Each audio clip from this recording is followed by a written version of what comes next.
उनमें सिर्फ अल्लाह दिता नामी एक शख्स की शनाख्त हुई थी। वो हादी अब्दुल्ला का मुलाजिम था। दूसरी खबर शहर के एक रईस फारूक अहमद की बीवी रोना के बेईमाना कत्ल से मुतल्लिक थी, जिसे आवरू रेदी के बाद चाकू के पेट दर पे वार करके बड़ी बेरहमी से कत्ल किया गया था।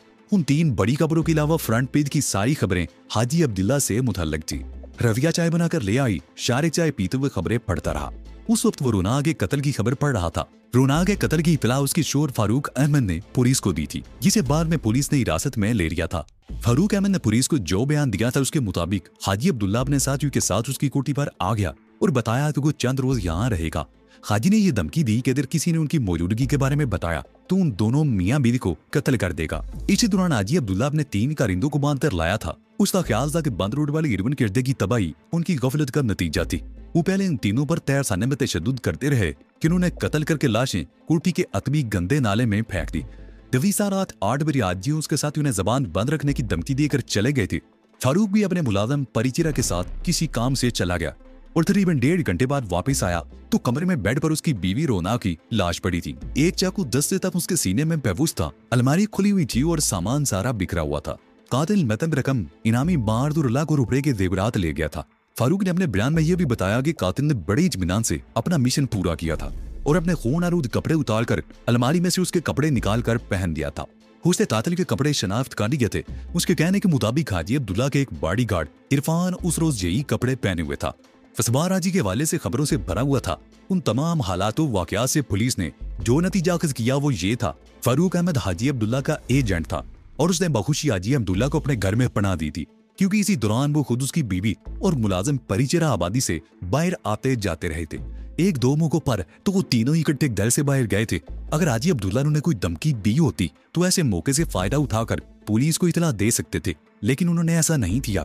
इससे साफ जाहिर होता था कि उन्होंने हाजी और उसके साथियों को बखुशी अपने घर में पनाह दी थी। बहरहाल पुलिस ने फारूक अहमद और उसके मुलाजिम परिचरा को शरीके जुर्म करार देकर हिरासत में ले लिया था। रात 2:15 बजे के करीब समीना से टेलीफोन पर बात होने के बाद हाजी अब्दुल्ला वाकई ही नाच उठा था। टिम्बर मार्केट में उसका असले का बहुत बड़ा गोदाम था। टिम्बर मार्केट के पिछली तरफ वो मकान 8 कमरों पर मुश्तमिल था और हर कमरे में असले की पेटियां भरी हुई थी। पहले ये मकान हीरोइन के अड्डे के तौर पर इस्तेमाल होता था, लेकिन फिर उसे असले के डिपो में तब्दील कर दिया गया। कुछ अरसा पहले तो ये होता रहा था कि जब किसी गाहक को असले की जरूरत होती तो उसे रकम वसूल करके डिपो के निगरान के नाम पर्ची लिख दी जाती और उसे फोन पर भी इतला दे दी जाती। वो गाहक रात के अंधेरे में वहां जाकर अपनी मतलूबा चीज हासिल कर लेता। पर्ची सिर्फ उन गाहकों को दी जाती जो काबिल एतमाद होते। 3 महीने पहले हाजी को असले की एक बहुत बड़ी खेप बहुत कम कीमत पर मिल गई, जिसमें रॉकेट, लाइट मशीन गन्ने, हैंड ग्रेनेड, राइफलें, पिस्तौल और लाखों की तादाद में गोलियां शामिल थी। ये सारा माल हाजी ने उस डिपो के लिए रखवाया था और ये डिपो दूसरों के लिए बंद कर दिया गया था। हाजी की सिर्फ चंद ऐसे आदमी थे जिन्हें उस डिपो के बारे में मालूम था। उनमें से भी 20 को बता दिया गया था कि वो डिपो बंद कर दिया गया है, अब कोई उधर का रुख ना करे। ये नई खेप उस डिपो में लाने के बाद तो सब लोगों को सख्ती से उस तरफ जाने से मना कर दिया गया था। 4 मुहाफिज 24 घंटे असले की हिफाजत के लिए वहां मौजूद रहते थे। उनके अलावा सिर्फ वो आदमी ऐसे थे जिन्हें डिपो में असले के उस अंबार के बारे में मालूम था। उनमें एक मकसूद था और दूसरा इरफान। असले की यह खेप तकरीबन 2 महीने पहले उस गोदाम में पड़ी थी। हाजी किसी ऐसी पार्टी की तलाश में था जिससे पूरी खेप का सौदा हो सके, लेकिन अभी तक उसे ऐसी कोई पार्टी नहीं मिली थी। छोटे गाहक तो बहुत थे, लेकिन हाजी उस खेप को टुकड़ों में नहीं बेचना चाहता था और फिर शारिक से खटपट शुरू होगी। शारिक ने उसे तबाही के दहाने पर पहुंचा दिया था। अगर कोई और होता तो अब तक खुदकशी कर चुका होता, लेकिन करोड़ों डॉलर का नुकसान होने के बावजूद हाजी अभी तक डटा हुआ था। उसकी वजह शायद ये थी कि बैंकों में मुख्तलिफ नामों से उसका खतीन सरमाया मौजूद था। बैरून ममालिक में भी उसके करोड़ों डॉलर मौजूद थे। उसे उम्मीद थी कि शारिक से निमटने के बाद वो मामला संभाल लेगा। उसके पुलिस से ज्यादा खौफ नहीं था। वो जानता था कि पैसे में बड़ी ताकत होती है। आज जो पुलिस ऑफिसर उसकी गिरफ्तारी के लिए हथकड़ियां लिए फिरते हैं, वो कल उसके सामने हाथ बांध कर खड़े होंगे। हाजी को सबसे ज्यादा खौफ शारिक और समीना से था, जो उसे पे दर पे नुकसान पहुंचा रहे थे और वो उनका कुछ भी नहीं बिगाड़ सका था। पर दरअसल शारिक और समीना ही की वजह से पुलिस भी उसके पीछे लगी थी। उन दोनों का किस्सा तमाम हो जाए तो पुलिस से पीछा छुड़ाना ज्यादा मुश्किल नहीं होगा। उस वक्त फोन पर समीना की बातों ने हाजी के तन बदन में आग लगा दी थी। उसका खून खोल रहा था। उसका बस नहीं चलता था कि अपनी बोटियां नोच डाले। इरफान और दिलावर हाजी के कमरे के बाहर बरामदे में सो रहे थे। हाजी की आवाज सुनकर वो भी उठ गए और फिर चंद सेकंड बाद उन्हें मालूम हो गया कि सूरत हाल क्या थी। ओए इरफान, हाजी गुराते हुए बोला, मकसूर का नंबर मिलाओ, जल्दी करो। हाजी जी, हो सकता है समीना और शारक ने आपको परेशान करने के लिए फोन पर झूठी फरा दी हो, इरफान ने कहा। और वह झूठ नहीं बोलते, हाजी चीखा, जो कुछ कहते हैं कर दिखाते हैं। ए तुम लोग ना मर्द, आज तक उनका कुछ नहीं बिगाड़ सके। नंबर मिलाओ मकसूद का। इरफान ने फोन रिसीवर उठा लिया और मकसूद का नंबर डायल करने लगा। कॉल काफी देर बाद रिसीव की गई थी। मकसूद की आवाज से साफ जाहिर था कि वो गहरी नींद से बेदार हुआ है। मकसूद साहब, मैं इरफान बोल रहा हूँ, हाजी साहब से बात करो, इरफान ने कहा और फिर रिसीवर हाजी की तरफ बढ़ा दिया। ओए मकसूद, हाजी माउथ पेस में घुर्राया, तुम घर में पड़े आराम से सो रहे हो, कुछ मालूम है क्या हो गया? क्या हो गया हाजी साहब? मकसूद ने पूछा। टिम्बर मार्केट वाले गोदाम पर कोई इसने छापा मारा है, जाकर मालूम करो उस खबर में कहाँ तक सदाकत है, मुझे फौरन ही दिला देना, मैं इंतजार कर रहा हूँ। हाजी ने जवाब का इंतजार किए बगैर फोन बंद कर दिया और तफमी शेर की तरह कमरे में टहलने लगा। चौधरी करामत भी कमरे में खड़ा था, उसके चेहरे पर भी अजीब से तासरात थे। वो हाजी का पुराना साथी था। ये बहुत अरसे पहले की बात थी। उस वक्त ताजी अब्दुल्ला इतना ऊपर नहीं गया था, छोटे छोटे लोगों के साथ मिलकर हीरवन था, कारोबार किया करता था और ये काम बहुत छोटे पैमाने पर था। उन दिनों चौधरी करामत भी इसके कारोबार में शरीक था। वो दरअसल 5-6 पार्टनर थे जो बारी बारी विशाल और कबायली इलाकों से चोरी छपे पोलतुर हीरवन लाकर हाजी के हवाले कर देते और राजू ने ऐसे लोगों को फरोख्त कर देता जो बड़े गिरोहों के लिए काम करते थे। सारा कंट्रोल हाजी के हाथ में था। बड़े स्मगलरों से भी इसी के राब्ते थे। हाजी से लोगों से अपने ताल्लुकात बढ़ाता गया जो बाद में उसके बहुत काम आए। नए लोगों से ताल्लुकात इस्तवार होने के बाद हाजी ने अपने पुराने साथियों से पीछा छुड़ाने की कोशिश करनी शुरू कर दी। एक साथी ने जब आंखें दिखाने की कोशिश की तो हाजी ने उसे गोली मारकर मौत के घाट उतार दिया। दूसरा खुद ही आहिस्ता आहिस्ता ही चटने लगे। चौधरी करामत वाहिद आदमी था जिस पर हाजी को सबसे ज्यादा एतमाद था और सबसे ज्यादा फायदा भी करामत ही ने उठाया था। उसे हिरमल की कमाई से बीनी के करीब 1.5 मुरब्बा जरी जमीन खरीद ली थी। एक और जगह जमीन खरीद कर उसने ईंटों का भट्ठा लगा दिया। ये चारे लूसर की छोटी सी दुकान बहुत पुरानी थी, इसको वो आड़ के तौर पर इस्तेमाल करता था। पैसा हाथ आया तो उसने आसपास के 4-5 मकान खरीद कर उन्हें अपने मकान में शामिल कर दिया। इसने सारी तामीर नए सिरे से कराई थी। सामने सड़क के रुख पर तो दुकान ही रखी थी। पिछली तरफ बहुत बड़ा कंपाउंड था और उसके पीछे कई कमरों पर मुश्तमिल मकान है। बहुत अरसा पहले वो हाजी के बिजनेस से अलग हो चुका था, लेकिन इनमें ताल्लुकात अब भी थे। कभी कभार इनमें मुलाकात हो जाया करती थी। करामत ये भी जानता था कि कुछ अरसे से हाजी हालात का शिकार है। एक तरफ पुलिस उसके पीछे लगी हुई थी और दूसरी तरफ शारिद और समीना उसका नाटका बंद करने लगे थे। करामत शारिद और समीना को नहीं जानता था। वो उसके बहुत बाद हाजी के गिरोह में आए थे। उन्होंने हाजी के लिए बहुत काम किया और हाजी को नुकसान भी पहुंचाया था। हाजी से करामत की आखिरी मुलाकात 2 महीने पहले हुई। उस वक्त शारिद और हाजी के झगड़ों की इब्तिदा हुई थी। हाजी ने उस वक्त कहा था कि शारिद जैसा आदमी उसके सामने कोई हैसियत नहीं रखता, वो किसी भी वक्त उसे चिमटी की तरह मसल सकता है, लेकिन वो चिमटी को नहीं मसल सका और शारिद उसे तबाही की तरफ धकेलता रहा। आज सुबह इरफान उसके पास आया और उसे पैगाम देकर गया कि हाजी उसके पास आने वाला है, वो चंद रोज यहाँ रहेगा। करामत इनकार तो नहीं कर सका था। इसके कुछ रात अब भी हाजी के कब्जे में थे। अगर हाजी उसकी मुखालफत पर उतर आता तो उसे तबाह कर सकता था। चौधरी करामत को पैगाम मिलने के थोड़ी देर बाद उसने बीवी बच्चों को गाँव भेज दिया। उसने अपने एक मुलाजिम को भी गाँव भेज दिया।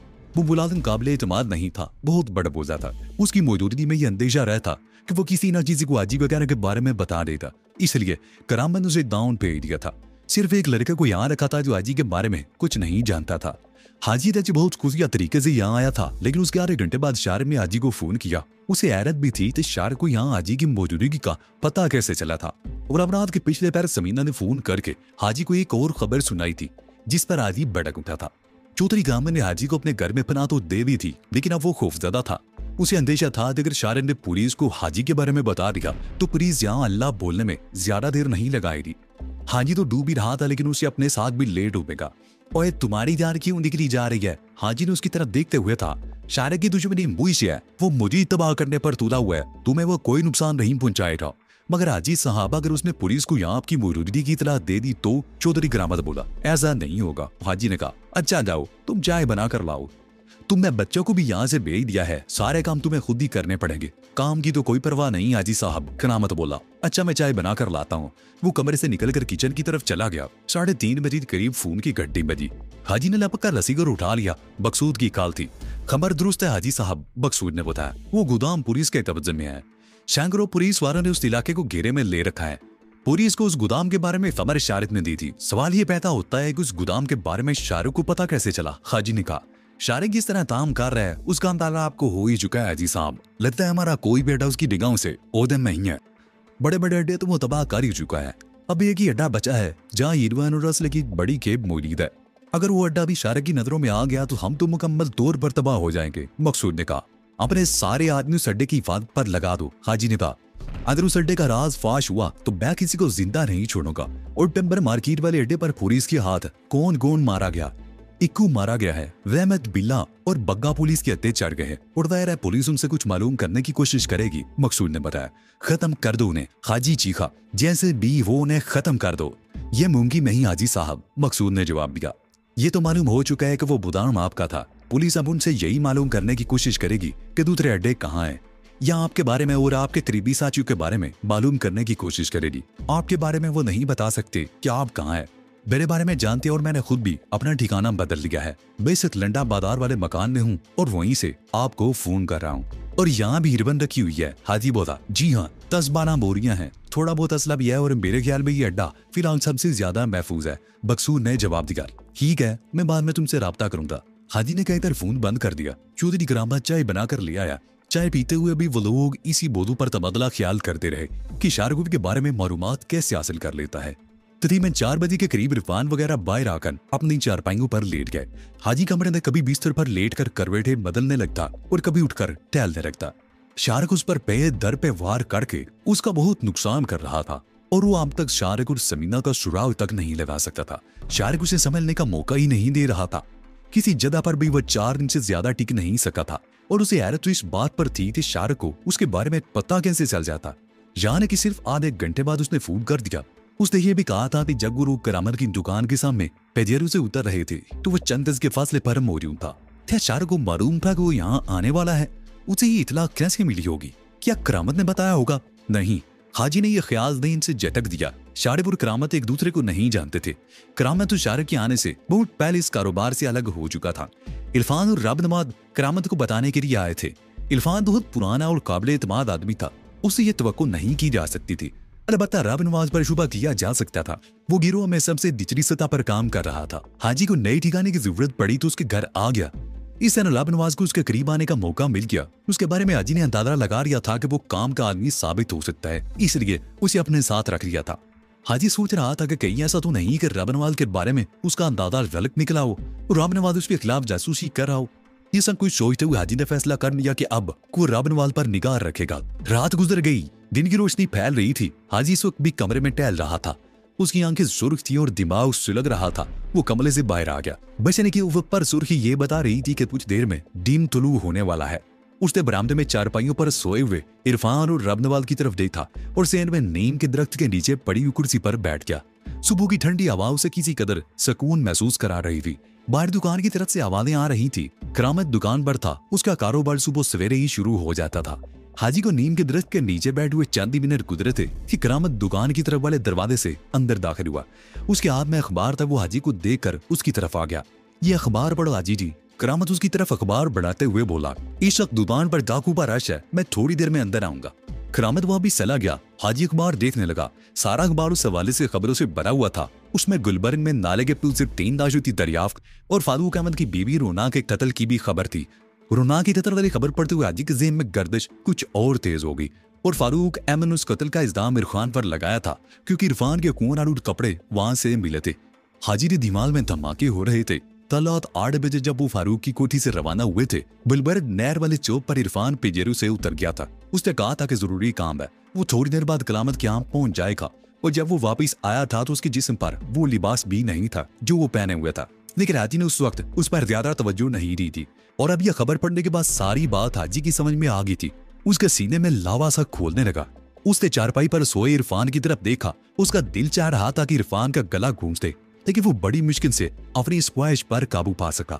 हाजी दूसरी खबरें पढ़ता रहा। असला के गोदाम में छापे वाली खबर में यह भी लिखा था कि असले के उस अड्डे के बारे में पुलिस के एक आला ऑफिसर को इतना शारिब ने दी थी जो खुद भी कई संगीन मुकदमात में पुलिस को मतलूब है और उस अड्डे की निशानदेही शायर के काबिल एतमाद साथी 9 लखा ने की थी। वो छापे के वक्त पुलिस के साथ था लेकिन बाद में पुलिसरार तौर पर गायब हो गया था। हाजी ये खबर भी पढ़ पढ़कर तिलबिला रहा था। शायर की तरफ उसे तबाही के दाने की तरफ धकेल रहा था और दूसरी तरफ खुद पुलिस और आवाम की हमदर्दियां हासिल कर रहा था। उसी अखबार में डीआईजी का ये बयान भी था कि शायर कदर अपने आप को कानून के हवाले कर दे तो उसके केसेस पर हमदर्दाना गौर हो सकता है। हाजी ये सब कुछ पढ़ता रहा और उसका खून खोलता रहा। साल मेरी तो गई दिलावर ने क्या, आप कब से यहाँ बैठे हुए हाजी जी? वो करीब आकर बोला, सोए नहीं क्या? ओए मेरी तो रातें ही जागते हुए गुजर रही हैं। हाजी ने गुर्राते हुए कहा, चाय बनाकर लाओ, मेरा तो दिमाग फटा जा रहा है। दिलावर फौरन किचन की तरफ चला गया और 10-15 मिनट में चाय बनाकर ले आया। थोड़ी देर बाद इरफान और रामनवाज भी जाग गए। हाजी खूनख्वार नजरों से इरफान की तरफ देख रहा था। ओए पढ़, ओए ये पढ़। हाजी उसकी तरफ अखबार बढ़ाते हुए घुराया। कल जो तुमने गुल खिलाया है ना, उसकी तफसील पढ़ ले। उस कमबख्त फारूक ने हमारे खिलाफ बयान दिया है और कहा है कि मेरी गिरफ्तारी के लिए हर मुमकिन ताबूर करेगा। वो चंद में खामोश हुआ, फिर बोला, तुम्हारी जवानी 11 जोश मार रही थी, सबर नहीं हो सकता था तुमसे। मेरे लिए पैने मुसीबतें कम थी जो तुमने ये नई हरकत भी कर डाली। बस गलती हो गई हाजी जी, इरफान ने बेगैरती से मुस्कुराते हुए था। अखबार में लिखा है कि तुम उसके डर पे जेवर और नकदी भी ले गए थे। कहाँ है वो सब कुछ? हाजी ने उसे पूरा, वो सब कुछ मैंने एक पोटली में बांधा था जी। वहां से भागते हुए वो पोटली रास्ते ही में कहीं गिर गई थी। इरफान ने जवाब दिया। हाजी जान लगा खूनख्वार नजरों से उसे घूरता रहा, फिर रामनवाज और दिलावर की तरफ देखते हुए बोला, इसे अंदर ले चलो, मैं देखता हूँ इसमें कितनी जवानी है। इरफान का चेहरा धुआं हो गया। मुझे माफ कर दें हाजी जी, वो गिरियाया। पहली मर्तबा ऐसी गलती हुई है, आइंदा नहीं करूंगा। मैं तुम्हें आइंदा ऐसी गलती करने के काबिल छोड़ूंगा ही नहीं। हाजी उठते हुए बोला, ले चलो इसे अंदर। दिलावर और रामनवाज इरफान को बाहों से पकड़कर कमरे में ले आए। हाजी ने भी अंदर दाखिल होकर दरवाजा बंद कर दिया। ये चीखेगा जरूर, इसका मुंह बांध दो ताकि आवाज बाहर ना जाए। हाजी ने कहा। इरफान नहीं समझ सका था उसके साथ क्या किया जाने वाला है। वो हाथ जोड़कर हाजी से माफी मांगता रहा। दिलावर ने चारपाई पर पड़ा हुआ कपड़ा उठाकर उसके मुंह में ठोंस दिया और सवारियां निगाहों से हाजी की तरफ देखने लगा। मेरी तरफ क्या देख रहे हो? चाकू निकालो। और हाजी खामोश होकर मदिखिल निगाहों से इरफान की टांगों की तरफ देखने लगा। समझ गया जी, दिलावर मुस्कुरा दिया। उसने रामनवाज को इशारा किया और फिर उन दोनों ने मिलकर इरफान को इस तरह जमीन पर गिरा दिया जैसे बकरे को ज़िबा करने के लिए गिराया जाता है। इरफान अपनी आंख को छुड़ाने के लिए बुरी तरह मचल रहा था। हाजी ने उसके सर पर जोरदार ठोकर मारी। इरफान की आंखों के सामने नीली पीली सी चिंगारियां नाचने लगी और फिर उसका ज़हन तारीकी में डूबता चला गया। और इरफान को जब होश आया तो ये देखकर उसकी रूह कांप उठी कि उसे बर्दानगी से महरूम किया जा चुका था। एक जरा बैठा उसकी बरम पट्टी कर रहा था। तुम्हारा अंजाम यही होना चाहिए था। करीब कुर्सी पर बैठे हुए हाजी ने उसकी तरफ देखते हुए था। तुम लोगों की गलतियों की वजह से आज मैं तबाही के दाने पर खड़ा हूं। अब मैं किसी की कोई गलती माफ नहीं करूंगा। दिलावर, रामनवाज और चौधरी करामत खौफजदा से खड़े थे। इरफान का चेहरा बिल्कुल डर था। चौधरी करामत आधा घंटा पहले अंदर आया। उसकी दुकानदारी सुबह और शाम के वक्त ज्यादा होती थी। सुबह तांगे रेडे वाले रोजगार की तलाश में निकलते तो घोड़ों के लिए दिन भरता चारा ले देते।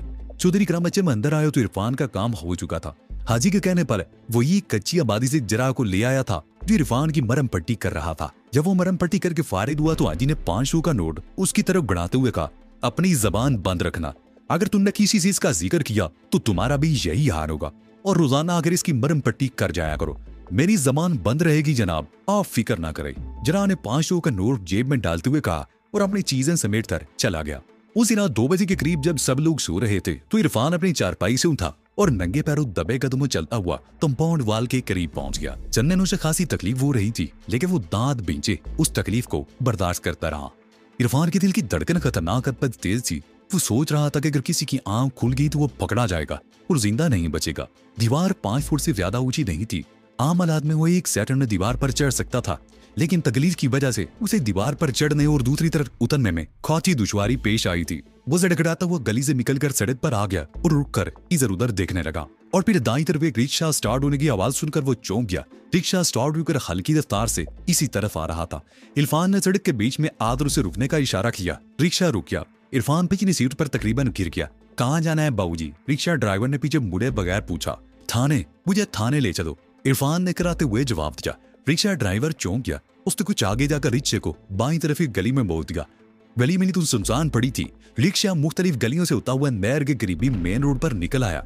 नहर से आगे पुलिस स्टेशन था।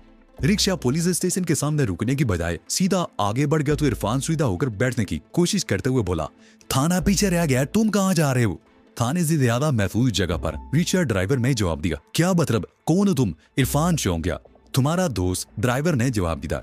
उस सब रिक्शा शालीमार बाग के गेट के सामने से गुजर कर अगले चौक में पहुंच चुका था। ड्राइवर ने गर्दन घुमाकर पीछे देखा। उस जगह रोशनी थी। इरफान ड्राइवर की शक्ल देखकर चौंक गया। शारक तू? वो इकला कर रह गया। डरो नहीं, शारिम ने जवाब दिया। मुझे शुबा था कि हाजी आज उस ठिकाने से भी भागने की कोशिश करेगा।